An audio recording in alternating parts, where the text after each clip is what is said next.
Hello, I'm Otto, and welcome to episode 0 of my new playlist. We are going to be focusing largely on quality, and as you can see, I'm starting a new seed. We are going to be doing completely default. There's no changes, nothing to pollution, nothing to biters, nothing to the resources. Yeah, so we're just going to get into the game, and I decided that instead of going through some of the early game, we were going to just kind of skip through, but I still kind of wanted to show what's going on. So we're going to skip through the cutscene here, and there's nothing revolutionary about the starting period. We're going to be mining some rocks, making some stone furnaces, and cutting some trees, kind of the usual, as we get into the kind of burner phase.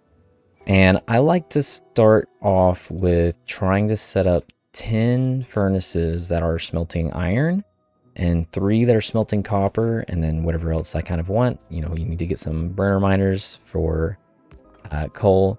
And then after that, we are going to get some power going.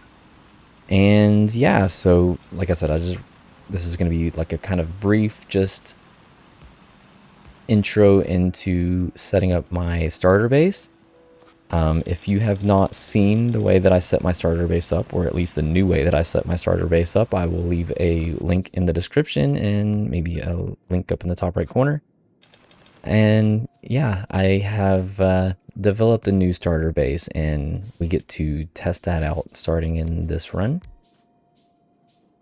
So now that I'm getting power, we need power because we kind of want to start the automation process, and we need to get to some laboratories and science. So that is the next thing on the agenda. And I kind of thought long and hard about it, and I was like, what am I going to research first? Because I kind of wanted to do a couple things, and yeah, you know what? It wasn't that much of a thought process. I went right for the gun turrets. So another thing that I'm going to be doing is, I've never done it before, but I decided I was going to be going for the keeping your hands clean achievement. So that is where your first biter spawner kill is using an artillery. So we do not have access to artillery in the early portions of the game. We will need to neutralize biter spawners or defend against them until we can get to Volcanus and unlock artillery and bring that back, and then use that to destroy our first biters. So I'm setting up a couple of blueprints, one for gun turrets to filter out everything that we're going to be encountering that is not the spawners. I'm also going to be setting up a little bit of a pipe grid here, and this is to intentionally block the spawn points of the biters. I made a video tutorial on how to do this, and also a short on how to do this. And yeah, so this is going to be it in practice. You will see this quite a bit throughout this episode, and some of the pitfalls and some of the areas where you're going to have some struggling. And yeah, so this is the first biter nest that we end up taking on. It went pretty flawlessly. I'm not going to show you every single one of these, but just know that there was a lot of this. I recorded like 9.5 hours to get through to a starter base, and this probably took up, I would say, nearly half of it. So I just kind of went, some of the patches, the nest to nest, until I got to this one in particular, I actually almost lost right from the second patch. I did not have the bottom ones filtered, and as you can see, the 2 nests almost died because I was doing the creep method and was just too close to starting that out. Yeah, so moving along, we're kind of going through and just doing some of the automation process. We're going to be handcrafting a lot. You can see that my handcrafting queue is going to be up there quite a bit. I was very cognizant that the pollution would be spreading decently fast, and I normally play with a little bit bigger of a starting area. It ended up not being that bad. And then I discovered this little thing here. I thought it was a double nest, and it actually turned out to be a triple. So yeah, we're gonna have to come back for that later. But after that, it was just a little bit of a back and forth between grabbing some copper, grabbing some iron, handcrafting some stuff, making some ammo, going out and killing some more biter nests, and blocking those with the pipes. We're using pipes because it's pretty cheap. So I wanted to show this part off too, because I also left cliffs on, and despite trying to do everything that I could to block this spawn, it wasn't working. And then I had the bright idea. I'm like, wait, I bet an inserter could fit in there. And yeah, it ended up working. So I always tried to make sure to have some inserters on me whenever I went out to kill some biters, just in case I had a situation that happened like this again. Thankfully, of the many, many, many biter nests that I neutralized, this is the first, and it only happened one other time. I believe it was actually the last biter nest that I killed, that I had to use inserters with. Yeah, so like I said, early on, it was just a bit of this. I did end up handcrafting all of the red science that we needed to unlock green science. And after that, it was, again, just from biter nest to biter nest. And yeah, so like I said, this is going to be largely focusing on quality, this playthrough. And so that means that it's going to be a little bit different than what you are used to. I am probably going to end up with a bus base, but some of the things that are on there are going to be quite a bit different. There's going to be a larger focus on basically anything that I can, put quality modules into. And while I am going to be largely focusing on quality, I'm not necessarily going to pigeonhole myself into saying that I'm going to be putting quality into 100% of everything. I definitely want to try to put quality in as much as I can, but there are obviously going to be problems with doing that. One of the biggest struggles with quality is at the most basic level, copper wire. That is a huge problem. Yeah, so we're getting into setting up the starter base now. Pretty standard. Like I said, if you've seen my starter bases before, then you've definitely seen me set up something like this. The old version and the new version, this part is pretty much the exact same. We just need all the basic materials. We need to make some belts, some the logistics, and to remember to set up our coal to the power supply. I had been hand feeding it up until this point. Yeah, and just placing some miners as we get the materials, and I'm working my way towards setting up the automation for red and green science, leaving room for blue in that section there. And yeah, there was also quite a bit of waiting, so there were periods of time where I just kind of needed to wait for ammo or wait for particular science that I was chasing, or yeah, so I'm definitely glad that I went through and skipped a lot of this. Like I said, it was about 9 hours, and I think this video is going to be something like 20 minutes long.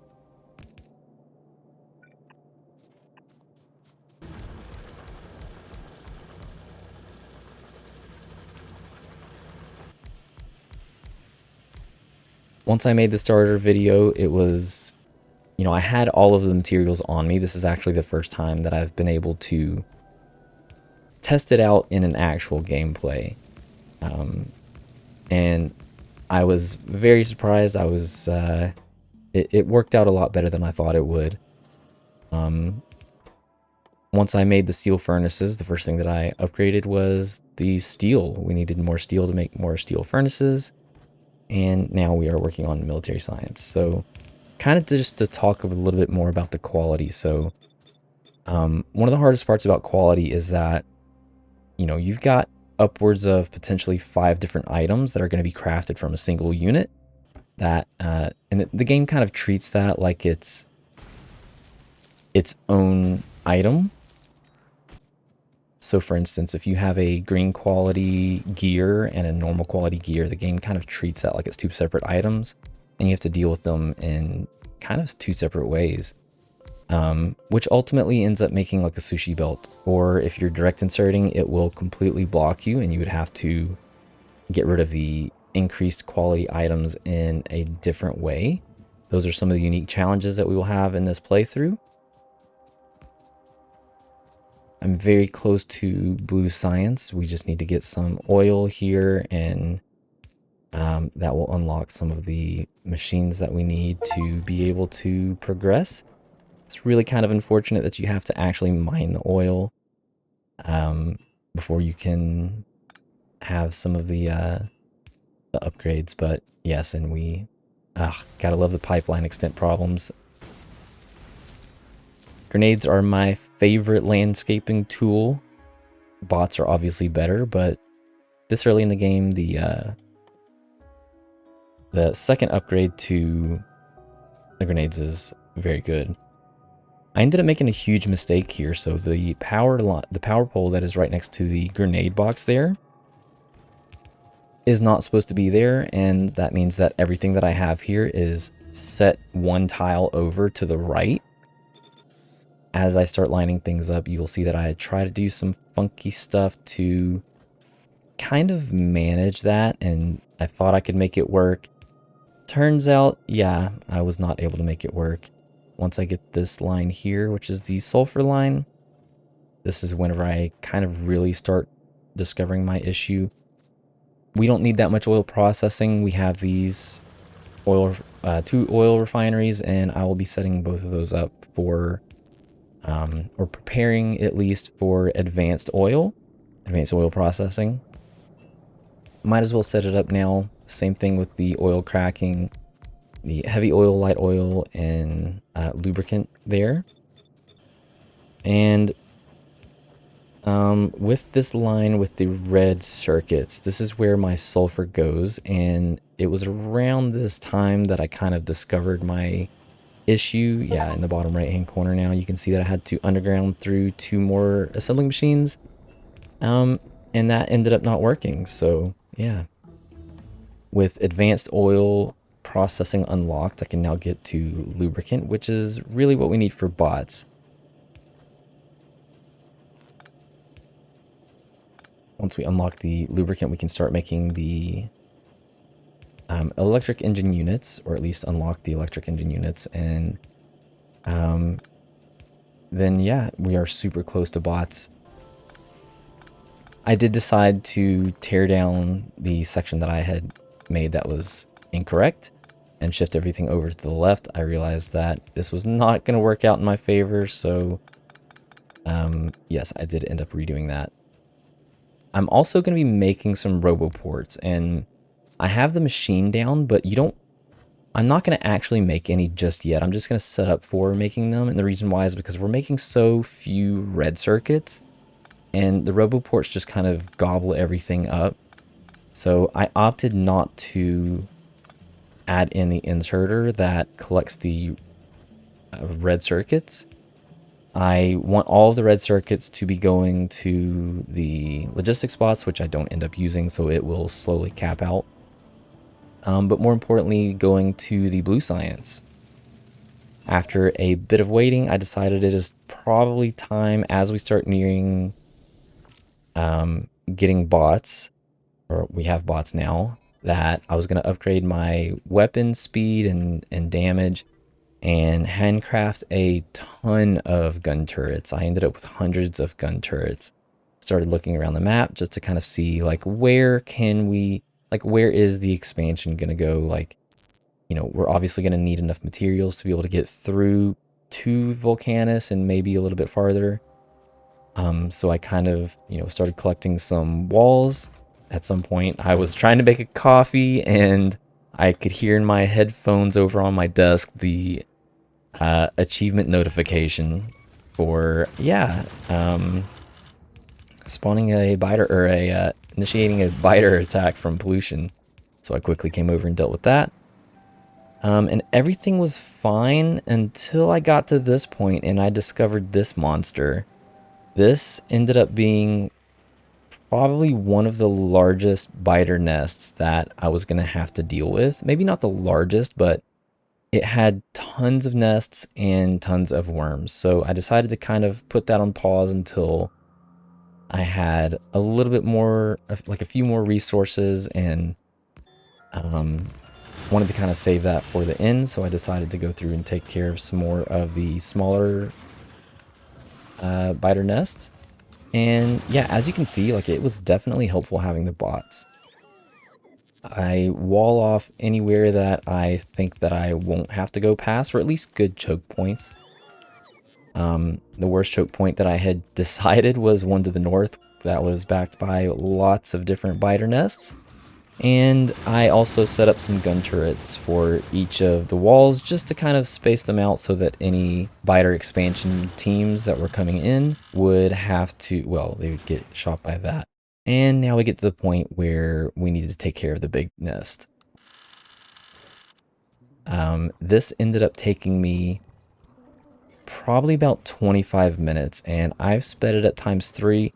I'm just going to stop talking so that you can just kind of appreciate how much of a pain this was. If you want to skip through this, you can skip through probably like 7 minutes. This is at 3 times speed.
Okay, so at this point, the large nest is pretty much clear. It wasn't the last nest that I cleared, but it was definitely one of the most painful.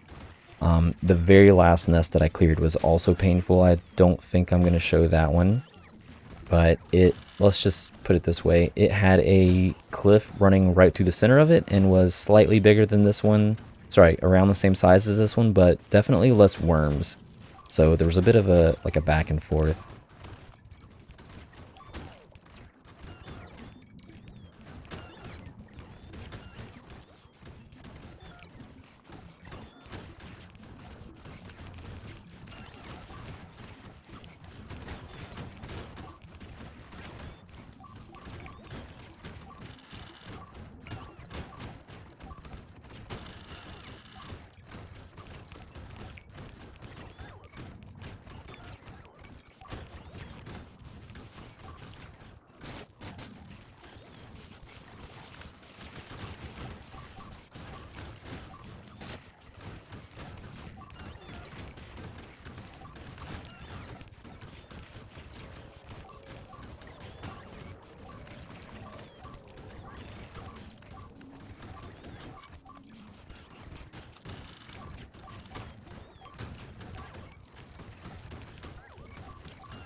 After taking out the last nest, I finished off the last wall here. And yeah, from there, we just needed to go around the sections that we like inside of our walls and double check. And I spent probably an hour just driving around, making sure that there were no expansions that got through, that there were no extra biters around, like nothing. Like anything that came through would eventually be very detrimental to getting the keeping your hands clean achievement. Yeah, so that is what this series is going to look like. Not every episode will look like this. This was kind of just like I said. I had I wanted to go through and kind of skip a lot of the starter base stuff, the burner phase. There's nothing revolutionary about the burner phase in particular, and loads of you have seen plenty of starter bases and the entry levels. So one of the first things that we're going to tackle is I would actually like to set up a smelting area that is not using stone or steel furnaces. I would like to possibly jump right into the big ones, the ones that we can actually add in quality to. From there, we will need to make an area that we can actually produce quality modules. That is probably one of the first episodes. We're gonna do some stuff like that. Anyways, that is what you can expect from the series. We're gonna have lots of problems because, like I said, like one of the biggest pitfalls of quality is that these items, whenever they increase in quality, they are kind of technically a different item. So you're effectively anything that you have quality in, you are pretty much every single one of those belts is basically a sushi belt, and you will have to deal with that at some point in time. And I have a few ideas. A lot of the last guide that I had was I had some test periods where I was doing things knowing that I was going to have this quality playthrough at some point, and I set things up in a way that would kind of maybe give me an idea on how things might work in this playthrough. So you will see some differences. You will see some similarities between my last guide and this one. Well, I mean, I'm not going to be calling this a guide, but I'm going to be treating it like a guide. So yeah, that's what you can look forward to. And like I said, in the next episode, so we're probably going to be tacking on to the starter base a little bit.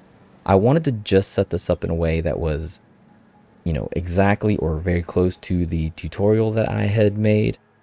And I want to maybe add a couple of things here and there if possible. If not, then it is what it is. I can set something else up to kind of get us in the right direction. But yeah, that is going to be it for me for this episode. We will start in the next episode, like I said, with setting up some mining and getting some quality going. All right, I will see you in the next episode, and thanks for watching.